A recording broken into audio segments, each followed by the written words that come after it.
لو تناهيتم إلى سر الحياة وصنعتم كائنا حيا نرى ان الذين يخشون ربهم بالغیب، وہ لوگ جو بن دیکھے اپنے رب سے ڈرتے ہیں. کتنا ڈرتے ہیں؟ گناہ کا جب دل میں خیال آئے نا تو اللہ کا خوف ان کو اس گناہ سے روک دے، اتنا ڈرتے ہیں. تبھی حدیث میں آتا ہے کہ ایک دعا نبی صلی اللہ علیہ وسلم نے سکھائی ہے، اللہم اقسم لنا من خشیتک ما تحول به بیننا وبین معصیتک. بڑی زبردست دعا. اے اللہ اپنا اتنا خوف ہمارے دلوں میں ڈال دے کہ وہ خوف ہمارے اور تیری نافرمانی گناہ کے درمیان دیوار بن جائے. زیادہ خوف نہیں چاہیے، صحت خراب ہوگی، ہر وقت اللہ کا خوف رہے گا، کانپتا رہے گا، ڈپریشن میں جائے گا.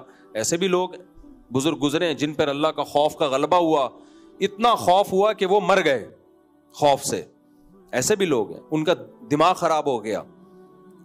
تو اللہ اتنا خوف چاہیے، کیونکہ خوف کا مقصد کیا ہے؟ برائی چھوٹ جائے، جہنم سے بچ جائیں. تو اللہ اتنا خوف دے دے کہ جب گناہ کا دل میں خیال آئے نا تو وہ خوف گناہ اور تیرے ہمارے درمیان رکاوٹ بن جائے، وہ گناہ سے روک لے ہم کو. نبی صلی اللہ علیہ وسلم نے پچھلی امتوں کا واقعہ سنایا نا کہ غار پہ ایک پتھر آ کے گرا، 3 آدمی اس غار کے اندر پچھلی امتوں میں بنی اسرائیل میں بند ہو گئے. اب کوئی باہر جانے کا راستہ نہیں ہے، کوئی سوراخ نہیں ہے جس سے ہوا آئے. ان کو یقین ہو گیا کہ یہاں ہم تڑپ تڑپ کے بھوک پیاس سے مر جائیں گے، آواز بھی دینا تو باہر آواز نہ جائے. تو تینوں نے کہا، تھے مسلمان، ایمان انسان کے بہت کام آتا ہے. کافر ہوتے نا تو کہتے ہیں مرنا تو ہے، ایک دوسرے کا گلا دبا کے ویسے ہی مار دو، خودکشی کر لو، بھوک سے تڑپ تڑپ کے مرنے سے بہتر کیا ہے؟ مار دو. اور ایک مرتا باقی 2 اس کو کھا کے گزارا کرتے ہیں. سمجھ رہے؟ تو تینوں نے دعا مانگی. تینوں نے کہا بھائی دیکھو، ہم میں سے جس نے زندگی میں کبھی کوئی بڑی نیکی کی ہو، کوئی بڑی نیکی کی ہو، آج اس نیکی کا اللہ کو واسطہ دے کے، بولو کیا ہو گیا آپ لوگ، دعا مانگو. آج اس نیکی کا اللہ کو واسطہ دے کے دعا مانگو. کرامت کا ایک واقعہ بھی میں اور سناؤں گا آپ کو. اتنے فضائل اعمال میں شرک بھرا ہوا ہے. کرامت سے انسان کو موٹیویشن ملتی ہے، دین پہ چلنے کی توفیق ملتی ہے کرامت کے واقعات سن کے. شرک جب پھیلے گا، جب شرکیہ دماغ سے آپ، عیسائی ذہنیت سے آپ معجزے اور کرامتوں میں غور کرو گے. تو یہ مجھے یاد دلانا، ہمارے محلے کے ایک بزرگ کی کرامت سناؤں گا میں انشاءاللہ. تو ہم کو کرامتوں پہ لگا دی ان لوگوں نے. ہم تو کرامتیں سناتے ہی نہیں تھے، ہم تو سیدھے سیدھے قرآن یہ سناتے تھے. انہوں نے اتنا کرامت کیا ہے کہ مجھے اتنی کرامتیں یاد آتی ہیں مستند ذرائع سے. تو پارسل کرو بھائی. سوال پیدا ہوتا ہے پھر یہ کرامتیں سنا، یعنی قرآن یعنی کرامتیں سنا رہے ہو بھائی، اللہ دکھا کیوں رہا ہے کرامتیں؟ جس کے ساتھ کرامت ہوتی ہے تو کرامت کا فاعل کون ہوتا ہے؟ اللہ ہوتا ہے نا. تو وہ دکھا کیوں رہا ہے؟ پھر اللہ نے قرآن میں کرامتیں سنائی کیوں ہیں؟ ہمارے نبی نے کتنے واقعات سنائے ہیں کرامتوں کے، بہت سے واقعات. خود ہمارے نبی کے ساتھ کتنے معجزے ہوئے. محدثین نے، اسلاف نے کرامتوں کے واقعات نقل کیوں کیے؟ اس لیے کہ ہوئے ہیں نا. ایک دفعہ میں نے شہید کے خون کی جب خوشبو سونگی نا تو میں نے بیان میں بتایا، ایک صاحب کہنے لگے ابے بھائی ان چیزوں میں لوگوں کو نہیں لگاؤ. میں نے کہا اللہ نے شہید کے خون کی خوشبو پبلک کو سنگھائی کیوں؟ اگر لوگوں کو بتانا نہیں تھا، اللہ اس کو چھپا کے رکھتا. تو اللہ جب اپنی قدرت اگر دکھا رہا ہے اور مستند ذریعے سے ہم تک پہنچی ہے تو اس کو بیان کرنے میں کوئی حرج نہیں ہے. ہاں اس کی وجہ سے قرآن و سنت کو نہیں چھوڑا جائے گا. مسائل قرآن و سنت ہی سے سیکھے جائیں گے، کرامتوں سے دین پہ یعنی سیکھا نہیں جاتا، شریعت نہیں چینج ہوگی اس سے. تو خیر، تو نبی صلی اللہ علیہ وسلم نے فرمایا تینوں نے دعا مانگی اللہ تعالیٰ سے. ایک نے کہا کہ اے اللہ، ایک مزدور تھا مجھ سے، میں جلدی سنا رہا ہوں مختصر کر کے. مزدور تھا، ناراض ہو کے چلا گیا، اس کی اجرت میں نے سنبھال کے رکھ لی. پھر اس کی اجرت میں نے کاروبار میں لگائی، زمین پہ لگائی، ہوتے ہوتے برکت ہوتے ہوتے گائے بھینسیں، وہ جو بھی اس بھینسیں تو نہیں ہوتی تھی، جو بھی اس زمانے میں بکریوں کا ریوڑ بھیڑ ویڑ، اتنا کاروبار میں اللہ نے برکت دی. کئی سالوں کے بعد وہ آیا کہ بھائی میرے پیسے دو. تو میں نے کہا بھائی میں نے تو تمہارے پیسوں سے یہ ریوڑ پورا جو ہے نا بزنس بنا لیا ہے، تو یہ سارا تمہارا ہی ہے. تو اس نے کہا ٹھیک ہے دے دو. لے گیا وہ ایسا ٹھیک. شرعی مسئلہ تو یہ ہے کہ اس میں ضمان واجب ہوتا ہے، جتنے پیسے تھے اتنے ہی بنتے ہیں شرعی طور پر، یعنی اس پر لازم نہیں تھا یہ، کیونکہ وہ دین بن گیا. یا تو غصب ہوگا یا دین کا حکم ہوگا, دونوں کا الگ الگ حکم ہے, بھی میں اس شریح ڈیٹیل میں نہیں جاتا. لیکن اس نے تقوی کا تقاضا کہ بھائی اسی کی رقم سے کیا ہے تو سارا کون لے لے, تم لے جاؤ. وہ بھی ایسا نیمبو نچوڑ نکلا کہ ایک بھیڑ بھی نہیں چھوڑ کے گیا, سارا ہی لے گیا. اب اس کے دل میں اللہ کا خوف تھا. پیسہ قربان کرنا اللہ کے لیے بہت مشکل ہے.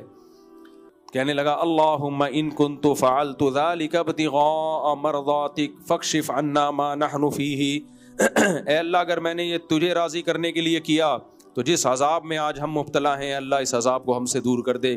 نبی نے فرمایا پتھر تھوڑا سا لڑک گیا. یہ نبی کرامت کے واقعات سنا رہے ہیں کہ نہیں سنا رہے؟ نہیں آئی میرا خیال ہے بات. تو یہ تو پھر نبی صلی اللہ علیہ وسلم پہ معاذ اللہ الزام ہوتا ہے, یا رسول اللہ آپ قرآن و سنت سے ہٹا کے کرامتوں پہ لگا رہے ہیں. یہ بنتا ہے اعتراض. بھائی قرآن و سنت میں کرامتیں ہیں تو یہ قرآن و سنت سے ہٹایا نہیں جا رہا, یہ قرآن و سنت پہ چلانے کے لیے کہ نیک عمل کرو گے تو کیسے کیسے واقعات ہوتے ہیں اللہ کے. تو اب کوئی کہے دعا کا قبول ہونا کرامت نہیں ہے, دعا کا اس طریقے سے قبول ہونا کرامت ہے. دعائیں تو سب صبح شام مانگتے ہیں, ہم بھی مانگتے ہیں, آپ بھی مانگتے ہیں. یہ تھوڑی ہوا ہے اللہ سے مانگا اور فرشتہ اترا اور پیسے ڈال کے جیب میں چلا گیا, ایسا تھوڑی ہوتا ہے. اگر ایک دم سے ایسا ہو گیا تو یہ کیا ہے, یہ تو پھر کرامت ہے. تو پھر اس شخص نے دوسرے نے دعا مانگی. اچھا دیکھو اللہ کی بھی رحمت, اللہ چاہتے ایک دم سے پورا پتھر ہٹا دیتے نا, لیکن اللہ ان بقیوں کا عمل بھی لانا چاہتے تھے کہ صرف یہ ایک محبوب عمل نہیں ہے, اور بھی محبوب عمل ہیں. دوسرے نے کہا اے اللہ میں بکریاں چراتا تھا, رات کو جب گھر آتا تو دودھ نکال کے سب سے پہلے اپنے ماں باپ کو پلاتا اور پھر خود پیتا, بچوں کو پلاتا. جب میں گھر آیا دیر ہو گئی, میرے ماں باپ بوڑھے ماں باپ سو چکے تھے, پیالہ لے کے میں ان کے سرہانے کھڑا رہا. مجھے غیرت آئی کہ اپنے بچوں کو پہلے پلاؤں, اپنے ماں باپ کو بعد میں. آج ماں باپ کے سامنے اپنے بچوں کو ترجیح دے رہے ہوتے ہیں, اپنے بچوں کے لاڈ اور نخرے اٹھا رہے ہوتے ہیں اپنے باپ اور اپنی ماں کے سامنے. بہت بڑی بغیرتی ہے بھائی. بچوں کو بھی بتاؤ کہ پہلے کون ہیں, یہ ہیں دادا دادی نانا نانی, یہ پہلے ہیں بیٹا, ان کا حق پہلے ہے.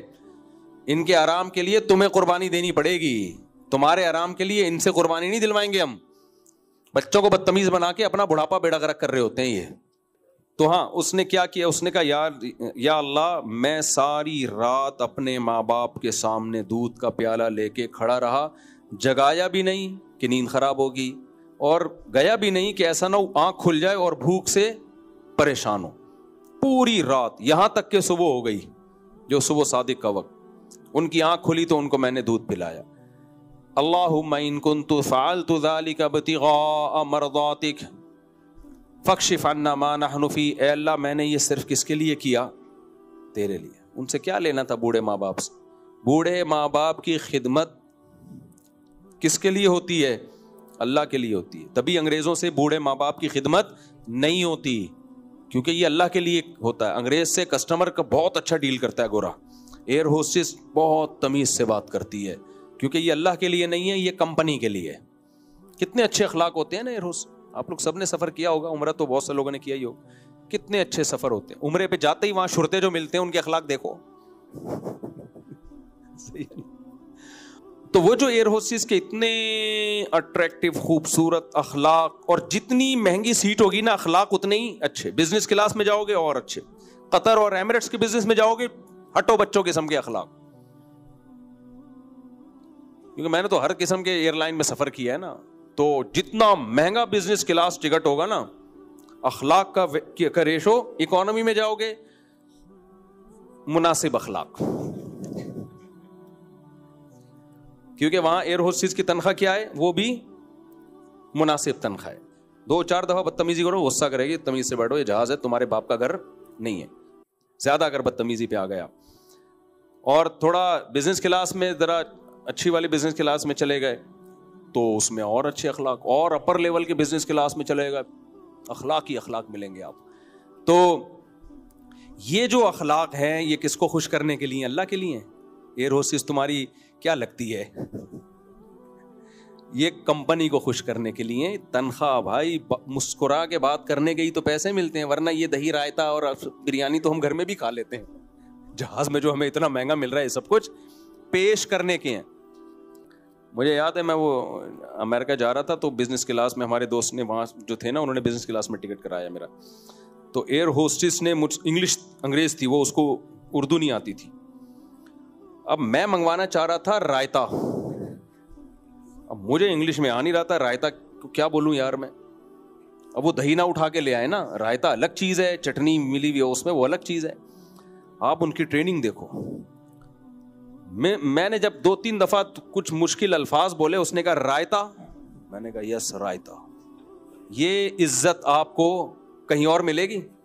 اس کو یہ بھی پتا ہے کہ اس مولوی کو کیا چاہیے. میں نے کہا یار اس کا آئی کیو لیول ہے بھائی, اس کو ایک اندازہ ہو گیا کہ بھی یہ دیسی لوگ لگ رہے ہیں, پاکستانی لگ رہے ہیں, یہ بریانی یا چاول کے ساتھ رائتا ان کو چاہیے.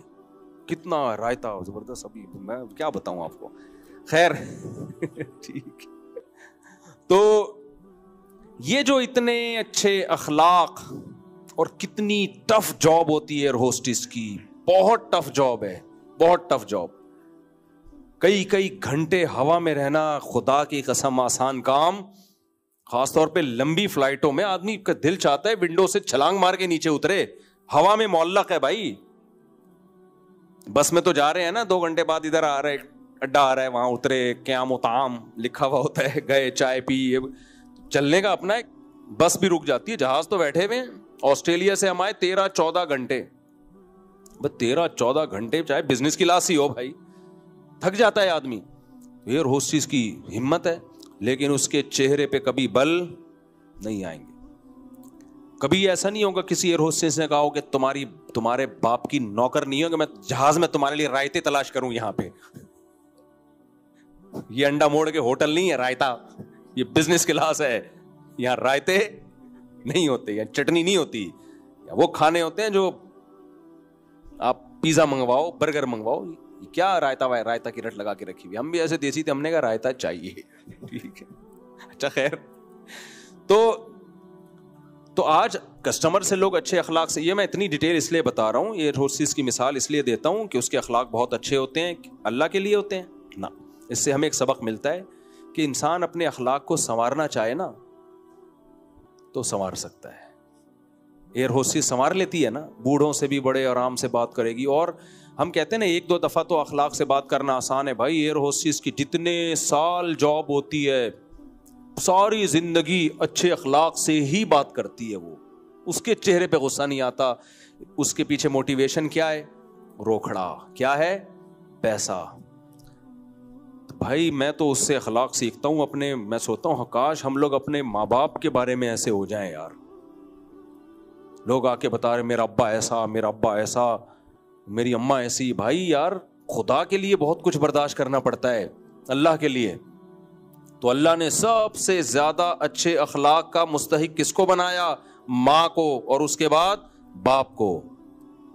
تو وہاں تو آپشن ہی نہیں رکھا ہمارے پاس, جھک جاؤ ان کے سامنے. ایسے ایئر ہوسٹس سے سیکھا کرو کہ اب جب جہاز میں سفر کرو نا, بولو اب میں اپنے ابا کے ساتھ ایسے ہی ان کو سروس ایسے ہی دوں گا. میں ابا چائے منگوا رہے ہیں, بنا کے لائے, ڈیڈی پاپا, یہ ایسا نہیں بدتمیزی سے لا کے رکھ دی. پہلے ایک میز لا کے رکھو ابا کے سامنے, میرے بچے بیٹھے ہوئے, ہاں میز لا کے رکھو ابا کے سامنے. پھر پرش میں چائے رکھو, پرش دیکھو دھلی ہوئی ہے کہ نہیں ہے, اچھی طرح رکھا. پھر شوگر لا کے رکھی, ڈیڈی آپ 1 چمچ پئیں گے. رشتہ لینے گئے تھے تو پھر تو آدھا پی کے آ گئے تھے, آدھا چمچ. اب تو گھر میں آپ ریلیکس ہیں, بچے بھی ہو گئے, اب کتنے چمچ ڈالنے ہیں سچی مچی ہوتا ہے. بولو 4 چمچ بھر کے ڈال دے اس میں. تو کتنے تمیز سے ہوتا ہے نا وہاں معاملہ. گھر میں ابا اماں بھائی بہنوں کا کوئی قدر ہے ہی نہیں. اللہ نے حکم دیا بیوی سے اچھے اخلاق سے پیش آؤ. ہر خاتون سے فون آ جائے نا کسی لڑکی کا, چپک جائے گا فون پہ, گھنٹہ بات کرے گا. اس بیوی سے بات کرنے کا ٹائم بولو نہیں ہے, کیونکہ اس پہ کون خوش ہو رہا ہے؟ اللہ. تو اللہ کا تو کوئی معاذ اللہ ویلیو نہیں رہی ہے بھائی. اللہ کے لیے بہن بھائیوں کو خوش کرنا, اور عورت کا شوہر کو خوش کرنا. عورت کو بھی چاہیے شوہر کی کڑوی کسیلی برداشت کر لے. بھائی تمہارا ہسبینڈ ہے, وہ رشتے میں کیا لگتا ہے؟ وہ بوائے فرینڈ تھوڑی ہے, وہ کیا ہے؟ وہ ہسبینڈ ہے. تو اللہ کے لیے برداشت کرنے والے لوگ مارکیٹ سے شارٹ. تو اللہ کو کیا چاہیے؟ وہ لوگ چاہیے جو اخلاق کس کے لیے رکھیں. دیکھو نبی نے فرمایا مسکرا کے بات کرنا صدقہ ہے, لیکن یہ کب صدقہ ہے؟ جب کس کے لیے ہو؟ اللہ کے لیے ہو. تو ایس ایچ او کو دیکھ کے سب مسکراتے ہیں, سر آئیے پلیز بیٹھیے. تو اللہ تعالیٰ فرماتے ہیں, ہاں حدیث میں آتا ہے کہ اس شخص نے کہا یا رسول اللہ, یا اللہ ان کنت فعلت ذلک ابتغاء وجہک, اے اللہ میں نے یہ تیری رضا کے لیے کیا تھا. کس کے لیے کیا؟ اپنے کوئی دیکھنے والا نہیں تھا. پوری رات پیالہ لے کے کھڑے رہنا. اے اللہ اگر تیرے لیے کیا تھا تو جس مصیبت میں آج ہم مبتلا ہیں اللہ اس مصیبت سے ہمیں نجات دے دے. دیکھو جو ماں باپ کی خدمت کرتا ہے آخرت میں اجر بعد میں ملتا ہے, دنیا بھی اللہ اس کی سنوارتے ہیں. یہ اپنی آنکھوں سے دیکھا ہے ہم نے. اور جو ماں باپ کو ستاتا ہے نا آخرت میں عذاب بعد میں آتا ہے, دنیا میں بھی اس کے نحوست ہوتی ہے اس کی زندگی میں. تو والدین کا معاملہ اتنا ہلکا نہیں ہے جتنا آج ہماری سوسائٹی نے اس کو لے لیا اس معاملے کو. تو نبی صلی اللہ علیہ وسلم نے فرمایا جب اس نے دعا مانگی تو پتھر تھوڑا سا اور زیادہ لڑک گیا, اتنا کہ روشنی ہوا آنا شروع, لیکن ابھی باہر نہیں نکل سکتے. پھر تیسرے نے دعا مانگی کہ اللہ میں اپنی چچا زاد بہن پر عاشق تھا اور اس سے زنا کی خواہش ظاہر کی, اس نے منع کر دیا, قحط پڑا, حتی جاءت سنۃ من السنین, ایک قحط کا سال آیا, وہ غریب لوگ تھے تو بھوک سے نڈھال ہو گئے, تو مجھ سے بھیک مانگنے کے لیے آئی. تو میں نے کہا ایک شرط پہ تجھے بھیک دوں گا کہ تو میری حرام خواہش پوری کر. عشق تھا اس کو. اب وہ عورت کے پاس کچھ بھی نہیں تھا, بھوک انسان کو کیا کچھ کر دیتی ہے. تو کہتا ہے کہ جب مجھے وہ مجبور ہو کر نا اس نے اپنے اوپر قدرت دی, جب میں بالکل اس پر مجھے 100% قدرت ہو گئی, اس نے ایک جملہ مجھے کہا کہ اتق اللہ, اللہ سے ڈر, یہ جو کام تو کرنے جا رہا ہے خدا اس کام سے خوش نہیں ہوتا. کہتے ہیں میں مجھے اس پر مکمل قدرت ہو. ظاہر ہے کیسے جذبات ہوں گے جب کسی کو عشق ہو اور عشق کے بعد کوئی چیز ملے اس کو. تو اے اللہ میں فوراً پیچھے ہٹ گیا. کس کے خوف سے؟ تیرے خوف سے. نہ غلط کام کیا ہوتا ہے؟ غلط. میں نے اور بھی بہت لوگوں سے ایسے واقعات سنے کہ ہم گناہ کے قریب چلے گئے تو ہمیں خدا کا خوف غالب آیا. ہم نے کہا نہ یہ بدنما داغ ہے ہماری چہرے پہ ہمیشہ کی, کیا ہے یہ کالک, ہمیشہ کی کالک ہے یہ. تو اے اللہ اگر میں نے یہ سب تیرے لیے کیا تھا فاکشف عنا ما نحن فیہ, جس عذاب میں مبتلا ہوں اللہ مجھے ہمیں اس عذاب سے نجات دے دے. نبی صلی اللہ علیہ وسلم نے فرمایا وہ پتھر مکمل لڑکا, فانطلقوا یمشون, اور وہ اس غار سے آرام سے نکل گئے. یہ تو دنیا کا اجر تھا, اصل تو اجر کب ملے گا؟ آخرت میں. ہوا و حرص والا دل بدل دے, میرا غفلت میں ڈوبا دل بدل دے.